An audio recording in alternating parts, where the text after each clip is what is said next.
Hello दोस्तों, कैसे हैं आप लोग? अच्छे तो है ना? ध्यान तो रखते हैं ना आप अपना? किसी और के भरोसे तो नहीं छोड़ा है आपने? चलिए, आज हम लोगों को क्या पढ़ना है? प्रश्नावली 1.1 का तीसरे का दूसरा, तीसरे का तीसरा। एचसीएफ और एलसीएम दो चीजें ज्ञात करनी है। फुल फॉर्म क्या होता है एचसीएफ का? हाईएस्ट कॉमन फैक्टर, महत्तम समापवर्तक। एलसीएम का क्या होता है? Lowest common multiple. Multiple factor नहीं, मल्टीपल, ठीक है। और इसका हिंदी वर्जन क्या होता है? लघुत्तम समापवर्तक, ठीक है। तो पहले, दूसरे और तीसरे समझ में आए क्वेश्चन? पहला दूसरा पूरी तरीके से समझ में आए। कल तीसरे का एक क्वेश्चन हमने बताया था, वो भी आई होप समझ में आया होगा। आज और बता देंगे तो और आपको समझ में आ जाएगा। चलो, 17, 23 और 29। 17, 23 और 29, इसका हमें क्या निकालना है? एचसीएफ भी निकालना है, एलसीएम भी निकालना है, ठीक है। तीसरा क्वेश्चन क्या कह रहा है? 8, 9 और 25। 8, 9 और 25, इन दोनों का भी हमें क्या निकालना है? एलसीएम और एचसीएफ। अच्छा, एक बात मुझे बताओ आप, अभाज्य संख्याएं पता है क्या होती हैं? ऐसी संख्याएं जो वन और खुद के अलावा किसी से न कटे। दूसरे क्वेश्चन में सभी आपको अभाज्य संख्याएं दिख रही हैं, दिख रही हैं कि नहीं? 17 भी एक प्राइम नंबर है, 23 भी एक प्राइम नंबर है, 29 भी एक प्राइम नंबर है।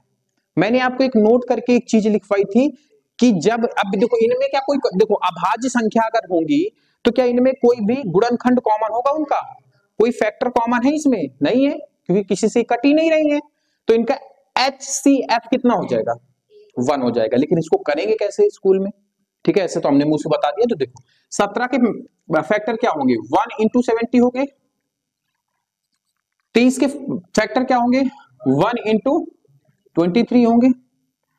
और 29 के 1 इंटू 29, ठीक है। अब इसमें देखो कॉमन क्या दिख रहा है आपको? 1। तो एचसीएफ क्या निकल के आ जाएगा? 1 निकल के आ जाएगा। एलसीएम क्या निकल के आ जाएगा? जो कॉमन है उसको एक बार लिखेंगे। क्या कॉमन है आपका तीनों में? 1। जो कॉमन नहीं है उसको छोड़ेंगे नहीं ना, तो ऊपर वाले से 17 उठा लेंगे, नीचे वाले से 23 उठा लेंगे, और सबसे नीचे से 29 उठा लेंगे। अगर आपने इन तीनों का गुणा कर दिया तो आपको क्या मिल जाएगा? एलसीएम मिल जाएगा। अब गुणा कर लोगे कि नहीं, ये बताओ मुझे, बोलो। 23, 29 और 17 का मल्टीपल कोई कर पाएगा? गुणा करते हैं, ठीक है। देखो 23 का पहाड़ा 29 का पहाड़ा अगर आता हो तो काम बन जाएगा। नहीं तो मैंने जब दो संख्याओं का ऐसे करना बताया है कि नहीं बताया? 9 त्रिका 27, 27 की 7, हाथ में आए 2, 9 दूनी 18, 3 दूनी 6, 18 और 6 24, 24 और 2 कितना हो रहा था? क्योंकि 2 कैरी बच रहा था, 26, 26 की 6, हाथ में आया 2, 2 दूनी 4, 4 और 2 कैरी भी तो बचा था हमारा 6। तो 23 और 29 का मल्टीपल कितना आया? 667, 67, ठीक है। कितना? 667। अब इसमें 17 का भी तो मल्टीपल करना है। आप 17 का मल्टीपल चाहे ऐसे कर लो और चाहे जैसे करना हो ऐसे कर लो। तो 17 सत्ते कितना होता है? 119। कितना होता है? 119। 9 आ जाएगा, 1 कैरी हो, मतलब 11 कैरी होगा, ठीक है। 17 छक्का 102, और 102 और 11 जोड़ेंगे 113 हो जाएगा।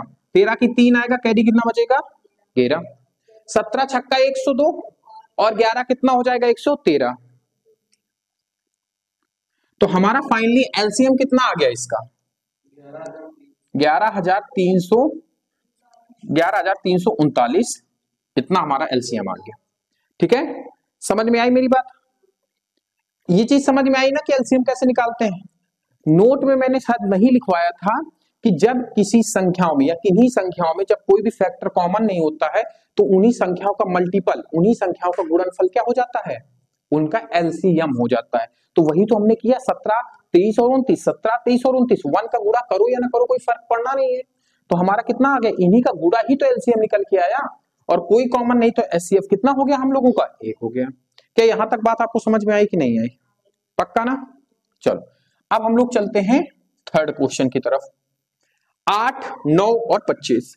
तो पहले इनके फैक्टर कर लेते हैं साइड में, ठीक है। क्या करते हैं? साइड में फैक्टर। अच्छा, 8 के फैक्टर क्या होंगे?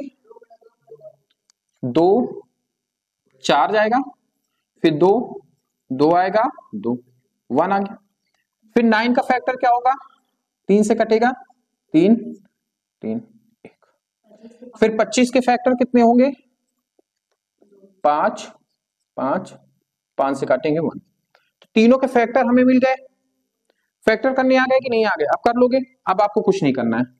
8 किसके बराबर होगा, 2 गुणे 2 गुणे 2। और 9 किसके बराबर होगा, 3 गुणे 3। 25 किसके बराबर होगा, 5 गुणे 5। अब आप एक बात मुझे ये बताओ, क्या इन तीनों में कोई कॉमन आ रहा है? भाई 2 यहां पे है तो 2 यहां पे नहीं है, यहां पे तो 2 ही 2 है, 2 यहां पे, मतलब इनका HCF कितना हो जाएगा, HCF कितना होगा, 1। कैसे होगा पता है ना, ये 1 से भी तो कटेगा, ये वाला लिखते नहीं है, देखो 1 को लिखा नहीं जाता लेकिन कॉमन सेंस लगाया जाता है, तो 1 हो गया। अब अगर इन दोनों का LCM कितना आया है, 1, HCF 1 आया तो LCM कितना हो जाएगा, कॉमन सेंस से बताना। इनका HCF 1 आया है तो LCM कितना होगा, 2 शब्दों में बताओ मुझे। इनका अगर LCM 1 आया है, HCF सॉरी 1 आया है तो LCM क्या होगा, ये बताओ मुझे। क्या, गुणा, संख्याओं का मल्टीपल ही हमेशा। जहां देखना कि HCF 1 है, इसका मतलब जो LCM होगा वो क्या हो जाएगा आपका, गुणा। इनका गुणा करा दो, 8 9 और 25 का आपस में गुणा करा दोगे तो आपका आंसर आ जाएगा। और अगर आपको नहीं करना है तो कोई दिक्कत नहीं है, 2 ये उठा लो, 3 ये उठा लो, 5 ही इधर से 2 3 बार उठा लो, 3 2 बार उठा लो, 5 2 बार उठा लो, गुणा करा दो, आ जाएगा। बात वही फंसेगी। तो आप सीधा सीधा ऐसा करते हैं ना, हम लोग 8 9 और 25 का मल्टीप्लाई कर देते हैं। बताओ, तो 9 8 72, तो 25 दूना 50 की 5 हाथ में आया 5, 25 सत्ते कितना होता है, 25 सत्ते 175, कितना हो जाएगा, 25 सत्ते कितना होगा, 175। 175 में क्या जोड़ देंगे हम लोग, 5 कैरी, तो कितना हो जाएगा 180। तो कितना आंसर आ जाएगा हम लोगों का, 1800। देखो क्या इतना LCM आ रहा है, आ रहा है ना। तो समझ में आया ना आपको LCM और HCF कैसे निकालने हैं, कि नहीं समझ में आया, पक्का ना। कोई दुविधा कोई शंका हो इन क्वेश्चनों में तो बताओ। दोनों में HCF 1 था, जहां एक बात हमेशा ध्यान रखें, जहां HCF 1 हो आपको क्या देखना है, LCM में सीधा सीधा संख्याओं का गुणा करा दो बस, और आपको दिमाग नहीं लगाना है। तो नोट कर लो, फिर नेक्स्ट स्लाइड में बताते हैं क्वेश्चन नंबर 4। नोट कर लो जल्दी से।